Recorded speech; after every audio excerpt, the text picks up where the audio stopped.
से अनुरोध करती हूँ कि आप मंच पर आएं। वीणा जी लखनऊ से ही हैं, आप लोगों की परिचित हैं। आज हमारा उनसे पहला परिचय हुआ। मैं बहुत बहुत स्वागत करती हूँ मैडम का और अनुरोध करती हूँ कि आप मंच पर आएं।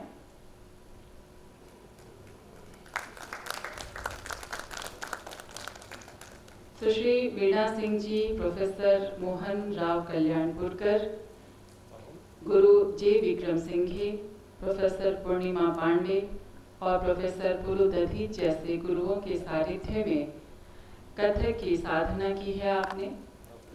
आपको उत्तर प्रदेश संगीत नाटक अकादमी की ओर से सम्मानित किया गया है। आप भातखंडे संगीत संस्थान एवं विश्वविद्यालय में नृत्य संकाय की विभाध्यक्ष रही हैं और लंबे समय तक कथक की साधना करती रही हैं। आप दूरदर्शन की ए ग्रेड की कलाकार हैं। मैं स्वागत करती हूँ वीणा सिंह जी से और उनसे अनुरोध करती हूँ कि वो अपना वक्तव्य इस सभा में रखें और उनके अनुभव, उनकी बातचीत से हम लोग अनुग्रहित हों, अभिसिंचित हों हमारा ज्ञान। धन्यवाद।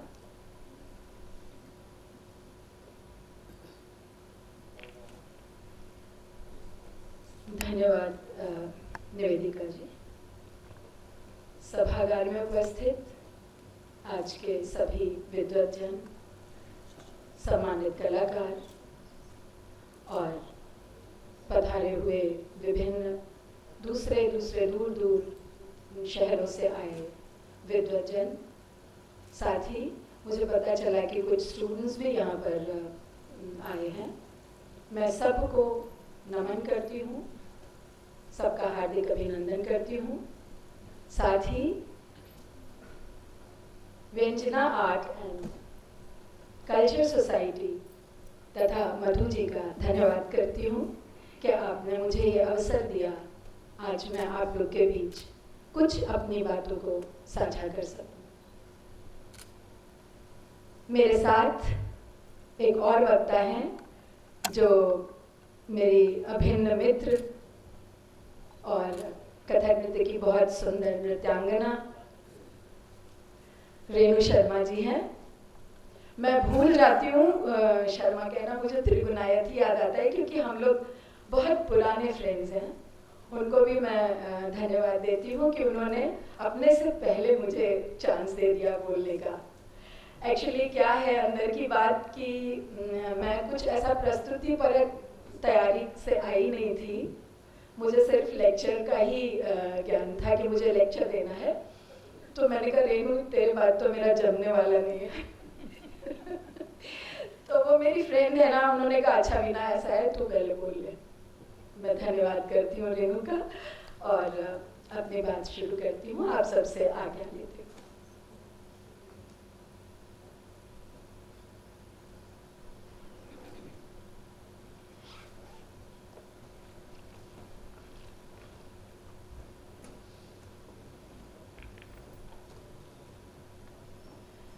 मुझे जो विषय दिया गया है वो रास और रहस्य में कथक, ऐसा विषय दिया गया है। तो रास हो या कथक हो, कृष्ण तो याद आते ही हैं। तो मैं सर्वप्रथम उनको प्रणाम करती हूँ। कृष्णम वंदे जगत गुरु और अपने वक्तव्य को यहाँ से आरंभ करती हूँ। संगीत की चर्चा श्री कृष्ण के उल्लेख के साथ ही रस रूप में अवतरित होती है, क्योंकि हमारे कन्हैया का कहना है कि वो वैकुंठ में भी नहीं रहते और वो योगियों के हृदय में भी नहीं रहते। आप सब इस से परिचित होंगे कि वो कहाँ बसते हैं, जहाँ पर गीत संगीत का संकीर्तन का आयोजन हो या उनके भक्तजन उनका स्मरण कर रहे हों, ऐसी जगह पर कृष्ण बसते हैं। नाहम बसामि वैकुंठे योगिनां हृदय नच मद्भक्त्या यत्र गायन्ति तत्र तिष्ठामि नारद। नारद मैं वहीं बसता हूँ जहाँ पर संगीत की आराधना होती है। तो ऐसे विष्णु के 8वें अवतार कृष्ण के हाथ में आप देखिए अस्त्र के रूप में बांसुरी है। और वो बांसुरी, उसकी शक्ति देखिए कि पूरे विश्व को, पूरे जगत को, सबको सम्मोहित कर लेने का जो एक उनके पास सामर्थ्य है, वो उस की बांसुरी से ही है। अस्त्र के रूप में संगीत को कृष्ण ने अपना अस्त्र बनाया, और आज हम उनके उस नृत्य कला, रास जिसको कहते हैं, उस पर चर्चा करने के लिए एकत्र हुए हैं।